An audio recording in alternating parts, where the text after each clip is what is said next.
Today we're going to talk about the area of complex figures. This is something we already did our little activity in the library on, and so now we're going to take it just a little step further to kind of see how that activity we did now relates to finding the area of complex figures. So you have notes that look like this. You're just going to be filling them in. If you don't have them, you can recopy, and that would be fine onto your own paper. So to find the area of shapes that make up the figure, you want to find the area of the complex figure, like in this first example. So I need to divide these up into two different shapes. Well, this is kind of already divided up for me. My large shape is obviously going all the way around like so. This is my complex figure. But it's already been divided for me by cutting it right here. So it cuts it into a square and into a triangle, right? Okay, so now that I have that, I can easily find the area of a square, and I can easily find the area of the triangle. So we've already done the first part we need to do. So this is going to be square, and then this is going to be triangle. Okay, to find the area of a square, remember whenever I'm doing area of anything, I'm going to have a formula. I'm going to plug in my numbers, and then I'm going to solve it. So my formula for area of a square is length times width. So my area is equal to 9 times 9. So my area is equal to 81. And I have to look at what we're talking about. We have feet. And remember, we're talking about it being squared. Okay, so this is my area just for the square. But I have part of my answer done now. Now I'm going to find the area of the triangle. Remember, there's two formulas I can use. I like to use this one, half BH, but you could also use BH divided by 2. So whichever one you want to use is fine with me, as long as you're using what you like. And you get the answer right. Okay, so area equals, and I'm going to plug in my numbers. Remember, formula first. Even tells me there, formula first. Now I'm plugging in my numbers. So I have half times the base. Well, the base is the bottom. Well, I say the bottom on this case, but it may not be. Actually, this could be the base, or this side here can also be the base as well, depending on how I'm looking at that triangle. So remember that in a right triangle, I can have more than one base. But I'm going to count the 6 as the base.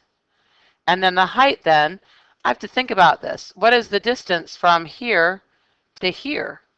Well, it's the exact same thing as what's over here. So my height is 9. And when I do the math, I'm going to easily do half of 6. I can do that. That's 3. And then 3 times 9 is 27. So this is 27 feet squared. Okay. But now I'm not done, because what I did is I found the area of two different figures. Remember, my question, or what I'm trying to do is here. Find the area of the complex figure. That means I need to do something with these two things. So what do you think I'm going to do? Should be that I'm going to add them up, right? So shape 1 was 81 feet squared, and shape 2 was 27 feet squared. I know my answer is still going to be feet squared. And so my total area is 108 feet squared. This now is my actual final answer for what we're doing. Okay? So all we're going to do is, like I said, add up all of these. And if I had more than 2 shapes, I would add up all the shapes. This part, if you recall, is exactly what we did when we did our activity in the library. We had our first shape. We had the area of the first shape. We had the second shape, and we already had our areas figured out, and then all we had to do was add them up at the end. So the only thing we're doing here is finding the areas and then adding them up. Remember, too, it says if your figure has more than 2 shapes to add, like I just said, you're going to add all of them to get the total area. Okay, same thing, but this is now on the back of your worksheet. Another example here. I only have 2 shapes here. I have a trapezoid. This is my trapezoid. And I have a semicircle. Semicircles are a little tricky because we got a little extra thing there. And we have no formula for a semicircle on our formula sheet. But we know how to do it, so we're okay. So since we have a half circle here, we're going to find, again, the area of one shape at a time. I'm going to start with a circle. So this is a semicircle or a half circle. To find the area of a circle, the area is equal, and actually I'm going to do, because I don't have a lot of room here, I'm going to kind of put it sideways, sorry. The area is equal to pi r squared, because that would be the whole area. For example, if I had an entire circle, and I'm trying to find the area of it, I'm going to do pi r squared. But remember, I'm only using half the circle. So since I only need to have half of a circle, that's me trying to make half a circle there. Since I'm only doing half, I need to cut it in half. So I'm going to divide it by 2. That'll cut that in half.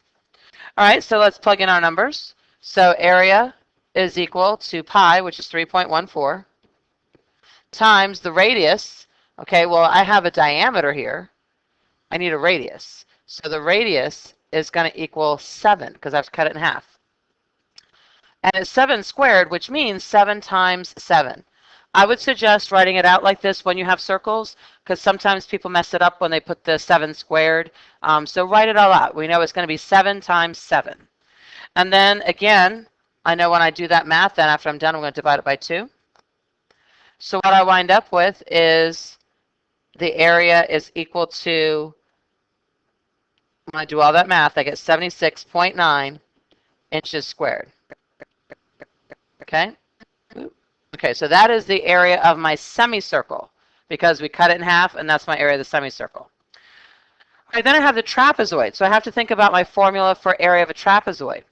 Area here, this is one of the ones I have trouble remembering, but remember, a trapezoid is a little bit like a triangle that has the top cut off. If I draw a trapezoid like this, it's kind of like, again, like the top part of that is cut off, right? So I know how to find the area of a triangle. It's half base times height. So I know it's going to be half. I know it's got to do with height. But on this, remember, we have 2 bases. I have this base, which is either B1 or B2, whichever one you want to call it. And then I have this base. Since I call the bottom one B1, this is going to be B2. So what I'm doing here is it's 1/2 times the height times the base. But because I have 2 of them, I have to add them up. So there's my formula. So now I plug in my numbers. Area equals half times the height was 10. The base 1, I called 18. And, oops, I'm not multiplying it, I'm adding it. Okay, so I'm going to add B2, which is 14. All right, and then when I do that math, I get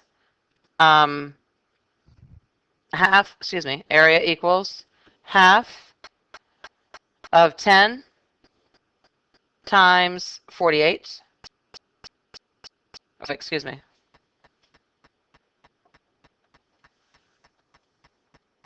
Half of 10 times 32, because 18 and 14 are 32. And then when I do the math, I wind up with area is equal to 160 inches squared. And again, all I have are 2 areas. I have 2 separate areas, but I need to find the area of the whole figure. So I need to add these up. I've got my 76.9, and I need to add that to my 160. And when I do that, I get 236.9 inches squared. So there's my final answer for the total area of that figure. So actually, I should circle that. Okay. Now we have another one. Okay, again, getting a little more complex. Now, one thing to keep in mind is they may not actually cut this apart for me. I already have this clearly cut into 3 separate rectangles. Here's 1, here's 2, and here's 3. But let's say that they didn't give me this line right here. And let's say they didn't give me this line right here. I can still do that because I can continue the line from here to make that a rectangle. And I can continue the line from here to here to make that then a square on the end there. So think about, if they don't cut it for you, think about how you can do it to cut it up and make it what you want it to be. Okay, so on this one we have, again, 3 different rectangles. So my first one is area equals length times width. I'm going to use this first one up here, the one I labeled number 1. And this is going to be area is equal to 1 times 6. That means that my area is equal to 6 centimeters squared. Okay, that's easy enough. There's 1. My second one, again, area is equal to length times width.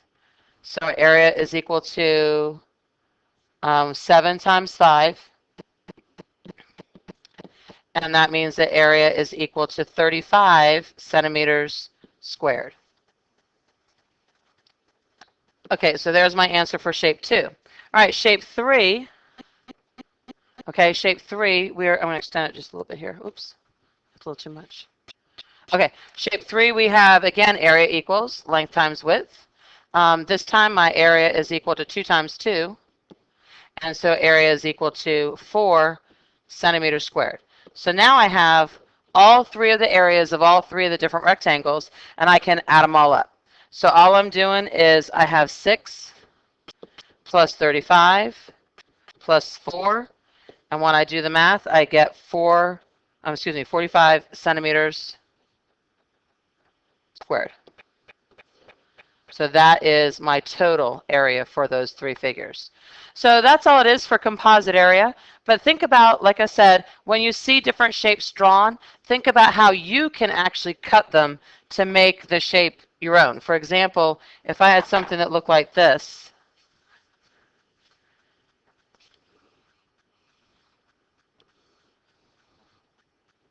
oops, see, I'm doing what I shouldn't have done. You didn't see that.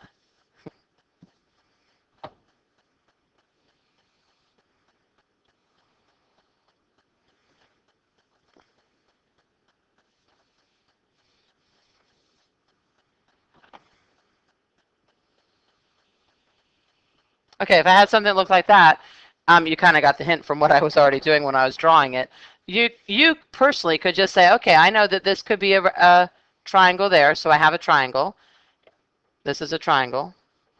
I know that I can cut it straight across here to give me a rectangle here, and then this would be my semicircle here. And then I can, again, cut it myself to find out what we're doing. Another idea would be if I had something that looked like this.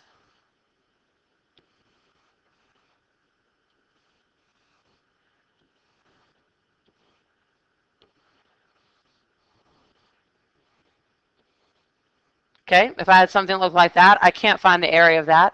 But again, can I cut it up? I can. All I have to do is cut right here to make that rectangle number 1, and cut right here, and that'll make rectangle number 2 and rectangle number 3. So again, think about how you might be able to cut up a shape to get yourself to where you need to be with these composite figures. So that's all we're working on there, and make sure you are practicing and making sure that you know how to do your formulas. Study your formulas because you might have a quiz on it just asking you for formulas. So make sure you're ready for that. Have a good evening.